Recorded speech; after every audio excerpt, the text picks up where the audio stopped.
Hey everyone, Sajid Yadav here. Hope you're doing fantastic and welcome in today's video. In today's video, we are going to talk about productivity, and this is a very strange topic because people feel like it is very simple, but it's not.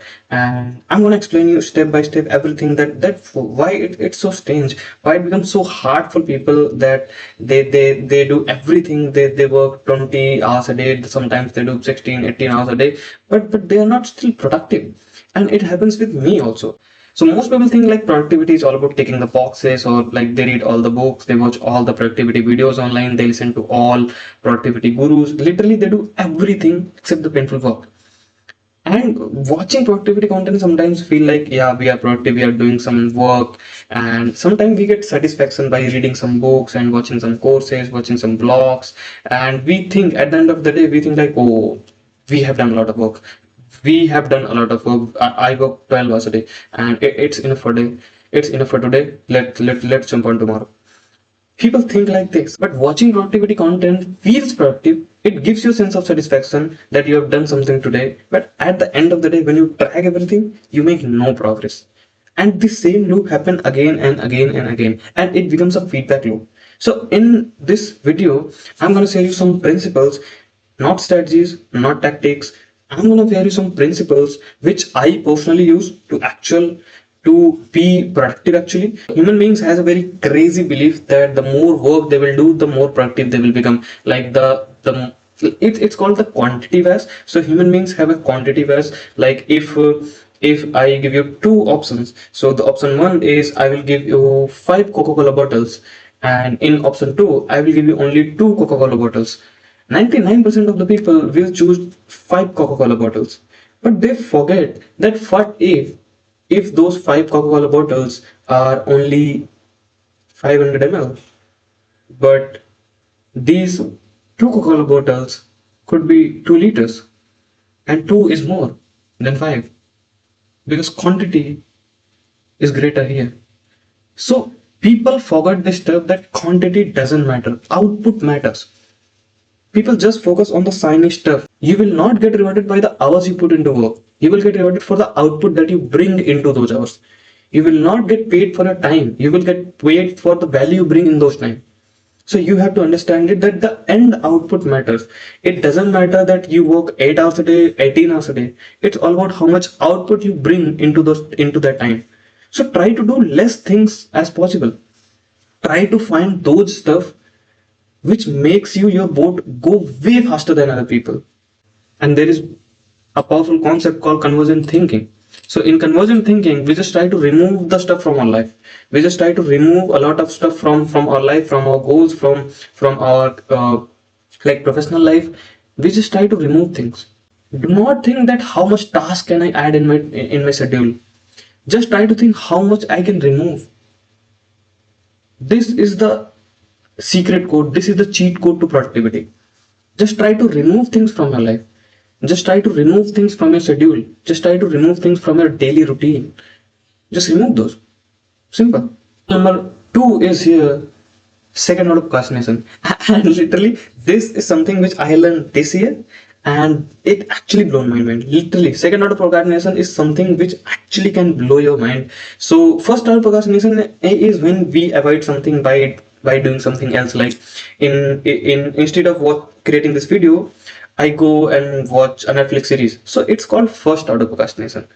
And first order procrastination is something when we actively procrastinate something. So we do something else instead of our main work. But second order procrastination is something when we do something that looks like progress, but it's not actually progress. So your brain cannot feel the difference between this task and this task. Second order procrastination is something that you do something which feels like work, but it's not the actual work.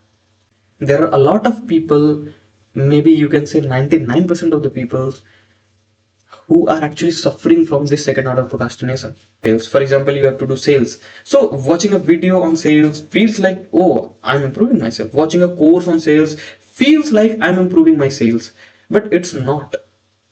You are not doing the actual work. You are not doing the painful sales calls. So ultimately, the thing that is going to produce the most outcome is when you take the real action is when you do that painful work. The third here are is control tiny impulses, and literally this hurts a lot. This hurts a lot. Actually, this kills our productivity a lot, because when we are working, we have a lot of tiny little impulses that I can drink water, maybe I can go to bathroom, maybe I can check my WhatsApp notification, maybe I can check my Instagram. Someone send a meme, my friend send a sticker or something. I can check it. So these are just tiny little impulses which breaks our momentum. And actually, momentum is the key to productivity. Literally, I feel personally that momentum is something which can make or break your everything in life. Literally, either it's life or business. So between impulses and action, there is a gap, and in that gap, you have a choice that you want to act upon that impulse or not. And this is in our hand. So humans are biased toward pain avoidance. We don't want to do something that causes us pain. So when we are doing the painful work, a tiny little impulse came into our brain, and it looks very cool. And we just run towards it because the work we are doing is painful.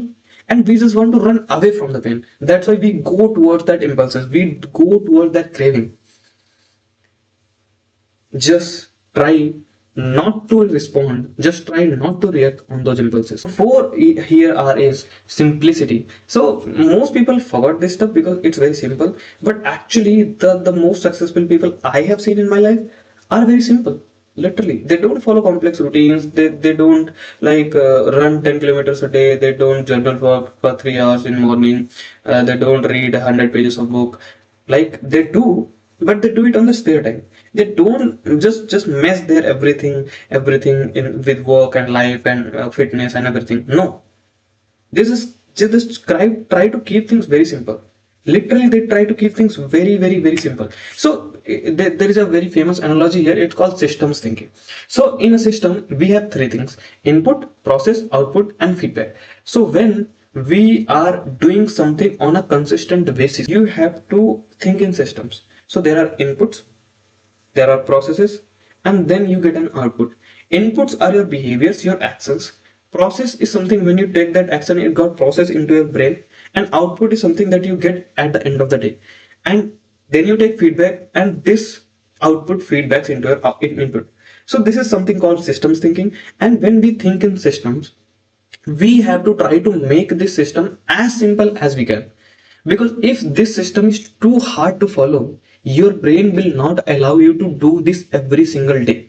Maybe you can do it one day, maybe you can follow this 1 week, maybe you can follow this 1 month or something. But if this process is complicated, if your working system, if your working environment, if your routine and everything, and if it is just cluttered, it is just complex, it is just chaotic, then you are never going to be productive every day. Maybe you can be someday for a few weeks, but you will never be productive for every single day for a long period of time. Never, ever. So when we think in system, we have to keep everything: our inputs, our processes, our outputs, our feedback, our environment. And there is a very important thing here: environment. So you have to keep your environment very simple. This is one of the most important thing in systems thinking. You have to keep everything very simple. So when you keep everything very simple, it becomes very easy for you to repeat this process every single day, again and again and again and again. Point number 5 are here is have less gap between waking up and start working. So most people make this mistake. When they wake up and when they start to work, there is a huge gap between this. So for example, they wake up at 5 a.m. but they're starting their work at 11 a.m. and there is a huge gap. So when we wake up from our sleep, we have a lot of energy. In the morning, when we just wake up, we have the best ability to do something creative, to do something that requires a lot of mental energy. So this is something that I follow. I follow this deep work routine every single day. So if I wake up at 7, I try to start my work at 7:45 or 8 a.m. Just very less gap between waking up and starting my work. Because when we have very less gap, we have a lot of energy left in our brain that we can produce it into work and produce better results. A lot of people do this mistake. Well, I will not consider this as a mistake, but people do it. So they wake up and they go to gym for 3 hours and a long session in gym.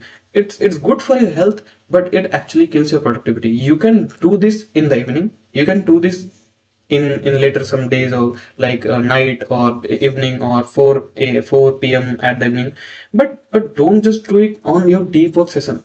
Please don't, because it actually kills your productivity. It actually kills. So whenever you wake up, just try to start your work as soon as possible, and you do it only 3 to 4 hours. Then you give yourself personal time. You do everything else, whatever you want to do. Point number 6 is just related to point number 5. Eat nothing for the first 4 to 5 hours.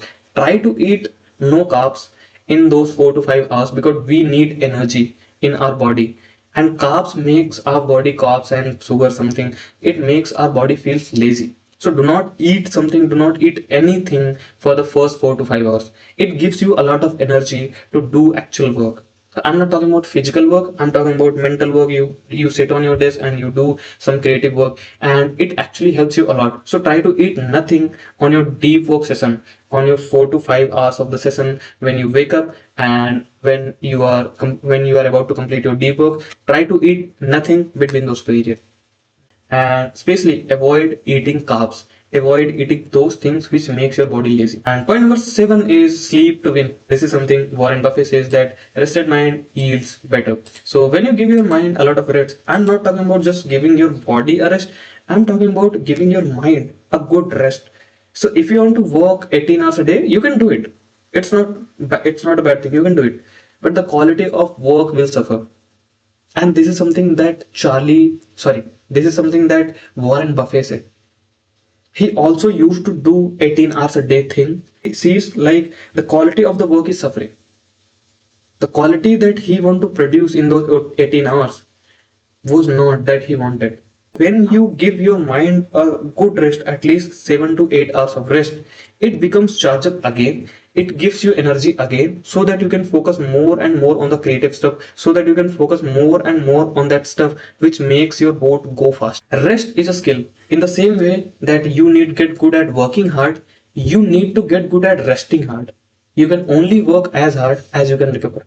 So our body, just like our body needs recovery, same our minds also needs recovery. It's like a mental muscle. So if you are someone who goes to gym and work out, you know that our physical body needs recovery. So when we are into gym, we are like putting dumbbells and everything, we are just doing workout. So we give our body a rest, so that our muscles can obviously recover, and the pain can obviously recover, so that we can charge up again for doing that workout. Same thing applies for your mind. Our mental muscles also need recovery. We have to give our mind as much rest as it needs, so that we can recover it faster. It can be prepared again for doing the actual painful work. So this is pretty basic stuff that everyone knows, but no one is able to follow. Reducing your screen time, and I cannot tell you how much advantage this have given me, just by reducing my screen time. And by reducing my screen time doesn't mean like don't use phone. I just want to tell you that avoid using social media and stuff. Do not let anything just enter your brain and fuck with your focus and productivity. Literally, there is a very famous quote of Sam Owens who says, "Stop inviting people to fuck with your life." Simple. So when we are like too much busy in phone, we are letting that information go into our brain and fuck with our focus. Literally, we are the one who allow chaos to enter in our brain and fuck our brain. Literally. And reducing your screen time doesn't mean just don't use phone. I'm telling you that do not let the external information goes into your brain, so that it can fuck with your focus and productivity. Do not let them. You are someone who allow external information to go into your brain and kill your focus, productivity, and everything. Kill your mental energy. Just make a zone for yourself where there is nothing outside of your work. Everything should be related to your work, and do not consume any external information which is not related to work.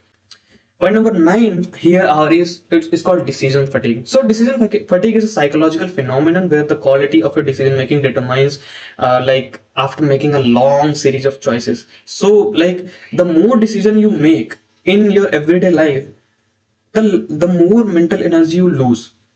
And the more you lose your mental energy, the less your brain have have the capacity to do the actual work. So your brain look for cognitive shortcuts leading to decision paralysis, impulsive or taking the easiest path. So when I wake up and when I end my day, I make very less decisions. I try to make very less decisions. Why? Because I don't want to spend my energy onto those things which doesn't matter in my life. Literally, I don't focus on like which shirt to wear and what food to eat and which show to watch, or like so who is the one to message today, and who can I call today. No, do not spend your energy on something which is not related to your work. Like which shirt to wear, it doesn't matter. Literally, it doesn't matter. It's you who believe that, oh, it's important to actually look good. It's not. As an entrepreneur, it's not. Literally. In simple terms, make as less decision as you can throughout the day. Simple. The more energy you spend on city things, on making city decisions, there are a lot of people who think every day like what to cook today. Literally. There are a lot of people who think like which t-shirt to wear today, which shoes to wear today, and which way I will go office today. It doesn't matter. Every time when you put your energy into something, you do it at the cost of something else. So when you are putting your energy into something, when you are putting your energy into what shirt I wear today, you are actually killing your energy of doing work. Every time when you put your energy into something, you do it at the cost of something else. I repeat it again. Every time when you put your energy into something, you do it at the cost of something else. Every time when you put your energy into something, you do it at the cost of something else. Point number 10 is related to the past one. Have a simple personal life. So there is a very famous analogy. It's called order to chaos. So order is something where everything is just keeping balance and everything is in organized. And chaos is something like you can see your room, everything is messy, everything is around, and like nothing is organized and everything. So how we do one thing is how we do everything. So the way we do one thing is the way we do everything. So the way our room is just messy, exactly our life is also messy. Everything is here and there, nothing is organized. Like I know people who have 5 girlfriends and they have 29 friends, and they are going to just here to just chill. They have planned to watch cricket on Sunday. They have this plan, they have this plan, they have this thing going, they have this thing going, this that blah blah blah. A lot of things are going into that life. And when you have everything going into your life, how can you focus on just one thing? It's not possible. Literally, even it's not possible for me, even it's not possible for Elon Musk. It's impossible for anyone if your personal life is very chaotic. You cannot focus on your work if your personal life is very chaotic. It's your responsibility to make your personal life very, very, very simple. Just very few people, very few things, and just simple. Do not add people in your life, do not add things in your life, do not add a lot of plans in your life. Don't do it. Just keep your personal life as simple as you can. Literally, as simple as you can. So remember, you can handle only one side of chaos. If your personal life is chaotic and your business life is also chaotic, you will be rushed out. Literally, you will be rushed out. You will not do well in your business, in your career. Nothing, nowhere you cannot do good. You have to keep one thing very simple so that you can manage this chaos into your life. We don't have that much mental capacity to actually handle both side of chaos. We don't have that much capacity. We are humans. We don't have that much ability that we can make our personal life so much chaotic and we can do good also in our work. We cannot. I cannot personally. Maybe you can, but I cannot. Even Elon Musk cannot. Even like Warren Buffett cannot. And last and final point is track everything. So whatever gets measured gets improved. So I track everything. I track everything in my life related to work and related to my personal life, related to my personal development, related to my business. I try to track everything. Whatever gets measured gets improved. How can I know that how much focused you are today? How can I know? How can you know that how was your unit of focus today?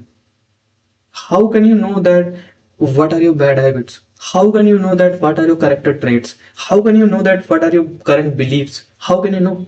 I know it because I track everything. I track my beliefs, I track my character traits, I track my good habits and bad habits, I track my meditation, I track like my focused hours, I track a lot of things. Literally, there are tens and like 12, 13 things personally in my personal life for my mindset and my belief system. I track a lot of things, and same goes for business also. So the few components that I want to recommend here you is you track your focused hours. I'm not talking about working hours. There is a difference between working hours and focused hours. So focused working hour, it means like I started work at 9 and I ended at 9. So it's 12 hours. It's my working hours. But focused hours is something, those hours where I was so much focused, I was not doing anything besides my work. I was not like calling someone or talking to someone and doing anything else. No. When I was just focused on one single thing, only one single thing, which is called focused hours. That simply, I'm recording this video, I am focused on just one single thing. So it will include in my focused hours. So maybe it will take 1 hour to record this video. So in this task, I have one focused hours. Maybe I will work 12 to 13 hours today, but my focused hour will be 8 to 9 hours. So you have to track your focused hours. How much focused hours you have today? It's not about working hours. It's all about focused hours. And second, you have to track your unit of focus. So you have to give yourself a rating that how much focused you are today out of 10. First, you track focused hours. Maybe your focused hour could be 8. And in those 8 hours, how much focused you are at the scale of 1 to 10. Maybe you can be 5, you can be 6, it could be 7, or it can be 2. I don't know. First is focused hours, second is unit of focus, and third you have to track unit of productivity. So you have to calculate focused hours, unit of focus, and you will get your unit of productivity. If I say basic simple analogy, so for example, my focused hour is 5 and my unit of productivity is 5. So I have 25 minutes of productivity. Simple. You have to track your focused hours, you have to track your unit of focus, and you multiply those things, you get your unit of productivity. And if your productivity score is less than 50, you have to work upon that. And I'm not just talking about I'm not just telling you to become a calculated person. It's just for a basic understanding so that we can track ourselves. I track this every single day. Literally, I track this every single day. And my average productivity score, it around between 40 to 50. It be average. But whenever I'm focused, it goes around 65 to 70. Sometimes it goes to 80 as well. So yeah, that's all for this video. And I hope you like this video.